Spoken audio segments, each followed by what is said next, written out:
Fran Brown told the world why Trebor Pena left in the transfer portal, and there's one main takeaway you should all have from Fran Brown's comments.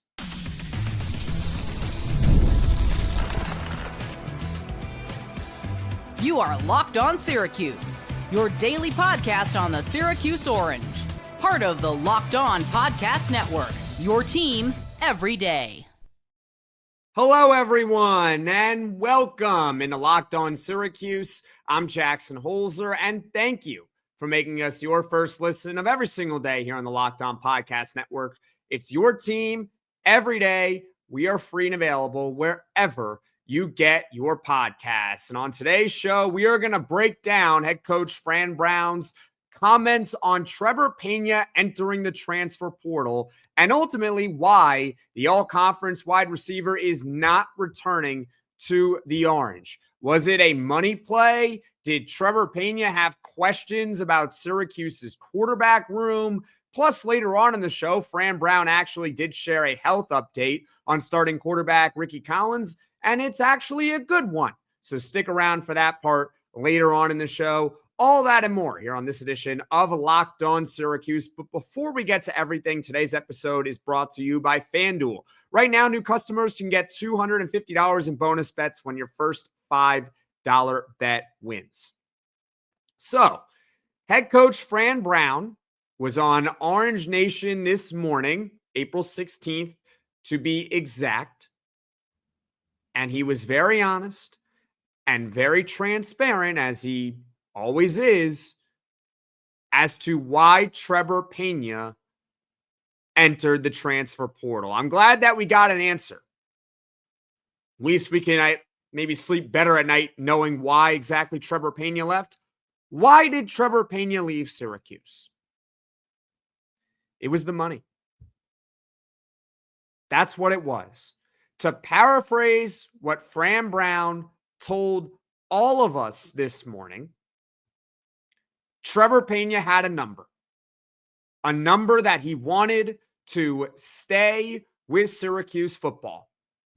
Syracuse football had its own number for Trebor Pena to stay with the team.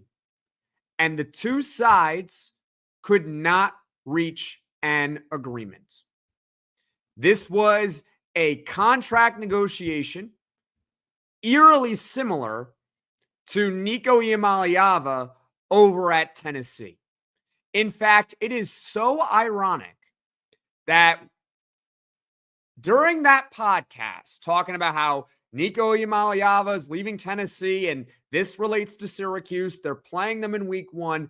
At the very end of the podcast, I said, folks, this type of situation can happen to us.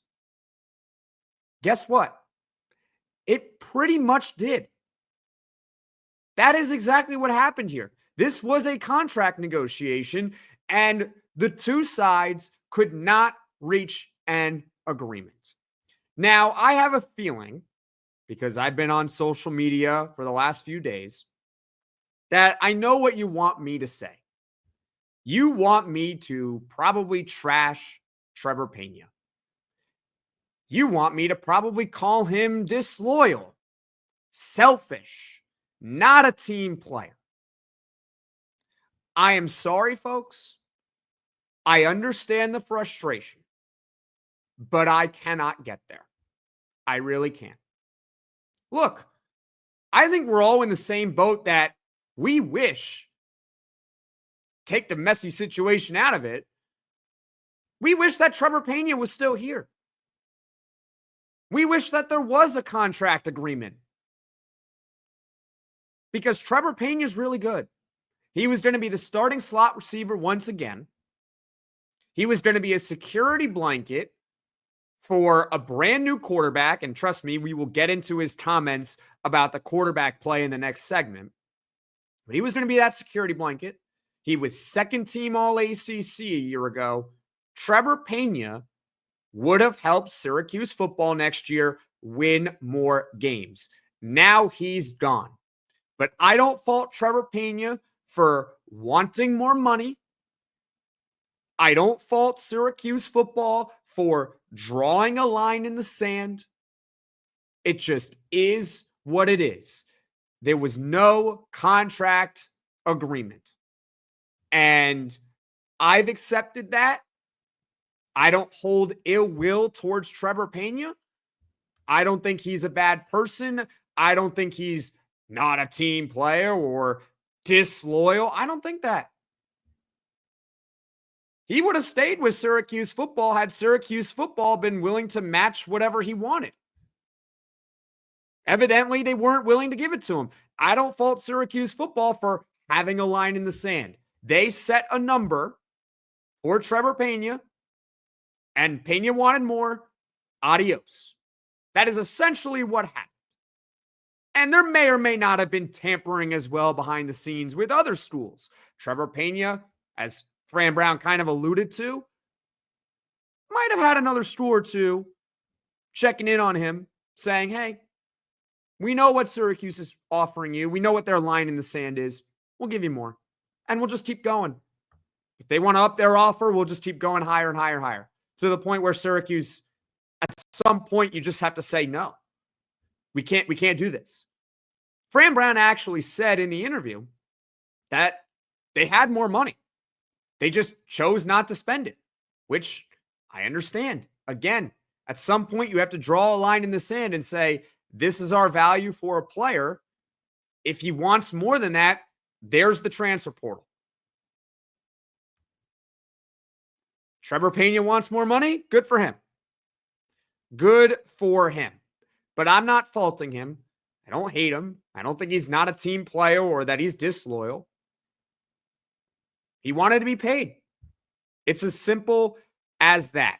He's got one more year of college eligibility, and he has been with Syracuse since 2020. And we'll talk later on in the next segment how this is really Trebor Pena's final chance to capitalize on his market value. This is it for Trebor Pena. Whether or not he actually hits the open market, which he has, and he gets more money, that's an entirely different conversation. It's possible that Syracuse did have the higher offer for him, that he miscalculated his market. Nico Iamaleava certainly did. He miscalculated his market. But I don't have fault with him entering the portal. It's within the rules. There's a reason a spring portal window exists. So I wish Trebor Pena the best. I hope that it works out for him.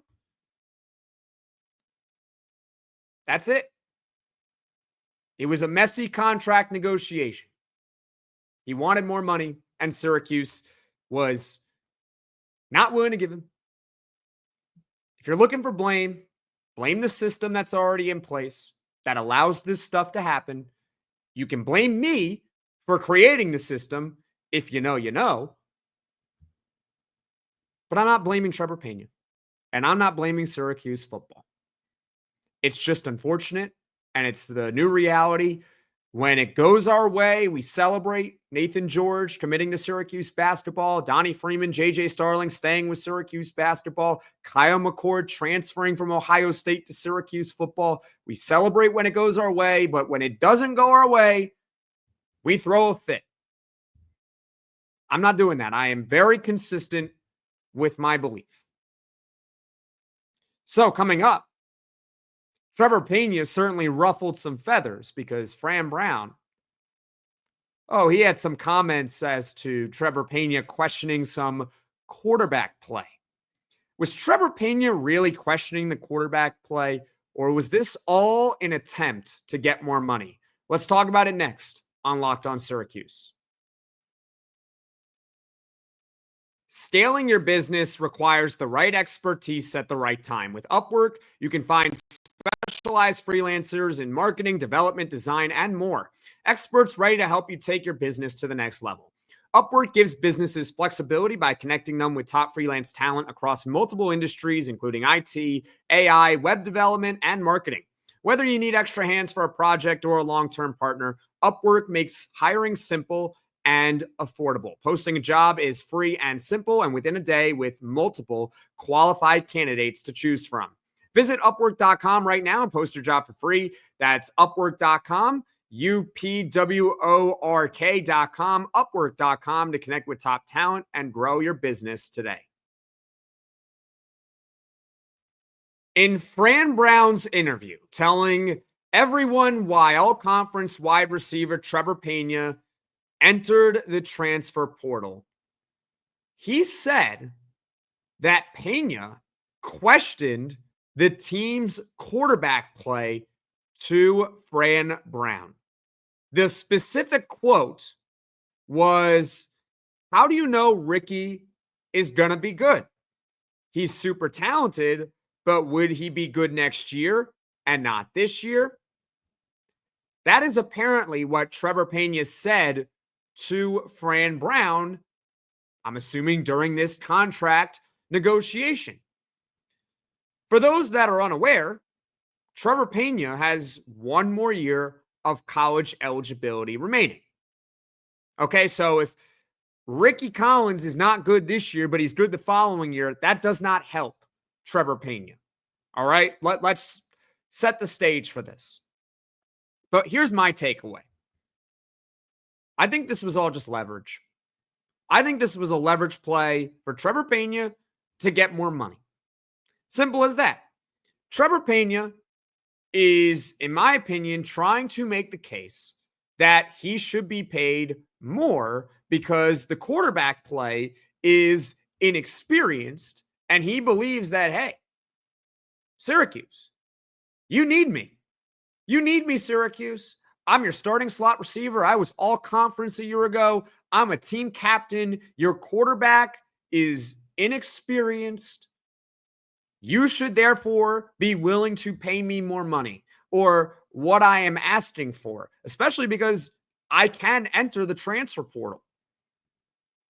That's what I believe happened here. I don't think this is him saying, I think Rickie Collins is going to stink. I think Rickie Collins is going to stink, guys. No, I think he's just using it as leverage to gain more money here. You have an inexperienced quarterback, coach. I'm your number one wide receiver. I'm willing to stay, but I would like to be paid what I want because your quarterback kind of needs me. That's what he's doing here. Because guess what, folks? If Syracuse football was willing to meet Trebor Pena's asking price, he stays with Syracuse. And we don't hear about this quarterback play. He would have stayed with the team. If this was really about quarterback play, why didn't Trebor Pena enter the portal back in December? Rickie Collins committed to Syracuse, I believe, in late December, around December 20th. There was over a week for Trebor Pena to then enter the fall portal window. He didn't. Why? Why didn't he enter it then? I don't believe that this is really about quarterback play. But let's say it really was. Let's say it really was a lot about the quarterback issue. Again, can you really fault Trebor Pena? We had no issue with Oronde Gadsden telling Fran Brown last year, hey, coach, if you don't get a quarterback, I'm gone. And guess what? Fran Brown got him a quarterback. He got him Kyle McCord, and he stayed. But if Trebor Pena does it, no. Even if it's really that true, which I don't buy. I think this is mainly just a leverage play from Trebor Pena to try to get more money from Syracuse football, and Syracuse football called his bluff. They called his bluff. Simple as that. This also is not about, in my opinion, the NFL. I don't think it's about the NFL at all, because I've gone back and forth also with people on social media. Here's the deal, folks. The NFL isn't stupid. NFL executives get paid hundreds of thousands of dollars, if not millions of dollars a year, to make the most educated draft decisions possible.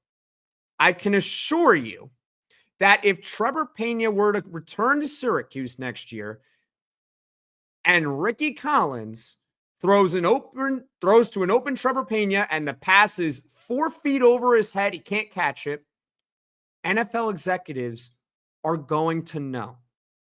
Because I'm going to let you all in a little secret. they're not looking really at the box score stats. When they're making draft decisions, NFL executives are looking at your film. So they'll see if Trebor Pena got open or not. And they'll see where the pass ended up. If he got open on a corner route and Rickie Collins put it 3 feet outside, giving Pena no chance to catch it, they'll know. And they'll say, hey, he's just a victim there, a bad quarterback play. They will not hold that against Trebor Pena. They look at your film. They also look at the measurables. Trebor Pena, what's his 40-yard dash? How fast is he? Does he run a 4.55? Does he run a 4.65? They'll look at that. They will look at the situation. Yeah, Trebor Pena might have put up monster numbers, more numbers than another guy, but we think the other guy's better because the situation was entirely different. That other team ran the ball more. That other team was in a tougher conference. So that guy couldn't put up better numbers, but we think he's a better player in the NFL. This, I don't think, has anything to do with NFL. If Trebor Pena were to transfer to the Miami Hurricanes, who are one of the teams rumored to be into him in the portal, and he goes out and has 50 catches for 600 yards and 4 touchdowns, and there's a clear dip in production. We can laugh all we want. Oh, Trebor Pena. The grass isn't always greener. But NFL teams are going to know why the production dipped. They'll know. They'll know if it's bad quarterback play. Maybe Carson Beck just stinks. They'll know if it's lack of opportunities. Hey, at Syracuse, he got a boatload of targets. He goes to Miami. There's less targets to go around because they like to run the football more. And they'll also know if, hey, Trebor Pena did in fact regress. He got worse when he got to Miami. Why did he get worse? They'll know. NFL teams are not dumb. They're not perfect, but they'll know if Trebor Pena's situation, they'll know if his production dips, and they'll know why his production also got better. So this is not about the NFL either. This is strictly about the money. And finally, this is Trebor Pena's chance to capitalize. And ultimately why I don't fault him. I really don't. And don't think he's a bad person or not a team player. This is his chance. This is it for him. I think Trebor Pena is a really good college football player, folks. I do. I think he's a really good college football player, but that's entirely different than an NFL player. There's a big difference there. Trebor Pena is already 23 years old. He's not in the NFL draft. He's going to play one more year of college. By the time he will be draft eligible, which is next year, he will be 24 years old. And he is a slot wide receiver, which already gets undervalued by NFL executives. Those guys don't typically go high in the NFL draft. That's how it is. So Trebor Pena will be 24, and he's a slot receiver. Does he really have much of an NFL future? Does he? I don't think so. I really don't. So this is his one chance to capitalize on his market value. I can't fault him for that. I wish it worked out with Syracuse. I wish maybe they paid him more. They didn't. Both sides drew a line in the sand, and now he's in the transfer portal. Again, don't blame the player. Don't blame the team. Blame the system. Or blame me, because I created the system. All right, so that about does it with Trebor Pena. I really don't want to talk about this anymore. Okay? So coming up, we'll talk about another thing that Fran Brown was saying in his interview, and it relates to Rickie Collins. So that's coming up next on Locked On Syracuse. The NBA playoffs are almost here, and FanDuel is giving new customers an incredible way to get in on the action.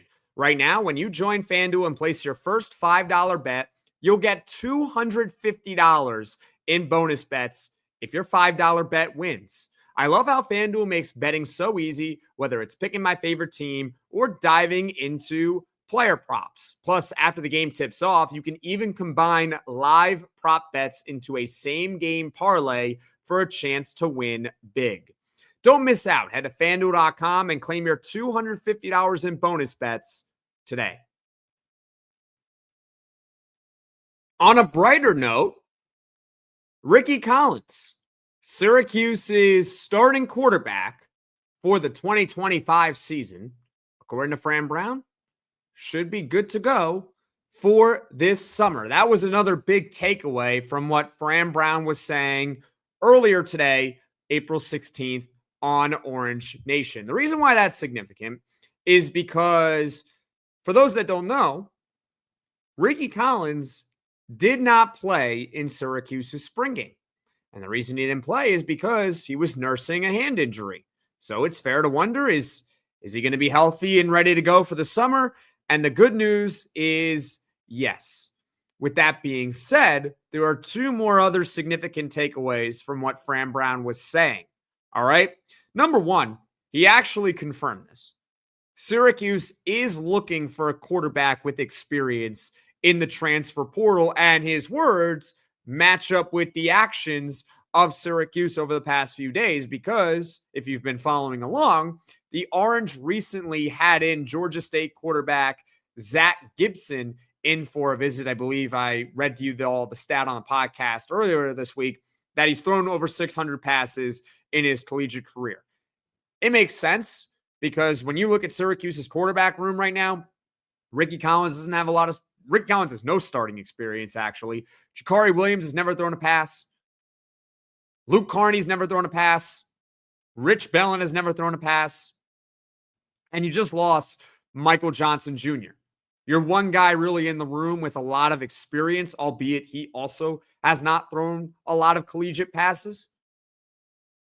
So I get it. And it's also insurance in case another quarterback for Syracuse football decides to enter the transfer portal, which Fran Brown was like, yeah, that might happen. Another one might, because the thing with quarterbacks is only one can play. That's it. Only one. So I just held up two. Only one quarterback can play. It's not like wide receiver where you could be the fifth wide receiver, but you'll still play. Maybe you want a bigger role, but you'll still play. Quarterback, one. That's it. So it makes sense if you don't earn a starting job to want to go out in the portal and go find yourself a starting job. I think we can all understand and relate to that, finding an opportunity that you want, right? But Fran Brown was also really demonstrative in his support for Rickie Collins. And it goes back to what he was saying about Trebor Pena questioning the team's quarterback play. And Fran Brown's like, we fully believe in Rickie Collins. I think that means Syracuse is not going to pursue Nico Iamaleava. There was a report from Clay Travis, I believe it was on Tuesday, that Syracuse was among the teams that was connected to the former Tennessee quarterback. And I was like, really? That'd be a plot twist. I never really believed it, though. That being said, my thoughts on it were, hey, look, if his market has really cratered, then I guess why not? But it does not appear that Syracuse will go that route. If and when they add a quarterback in the spring transfer portal window, it's going to be a backup caliber quarterback, pretty similar to Zach Gibson, or maybe it is Zach Gibson from Georgia State. It will not be Nico Iamaleava from Tennessee. It would be a fun plot twist, though. It would be pretty funny. That's all I'll say on that. What do you all think of Syracuse's quarterback approach? Comment in the comment section below. And thank you for making Locked On Syracuse your first listen today. For your second listen, you can check out the Locked On NFL Draft Podcast with Damian Parson and Keith Sanchez. As your favorite collegiate players get ready for the next level, get the latest draft rankings, rumors, and news every day. You can find Locked On NFL Draft on YouTube or wherever you get your podcasts.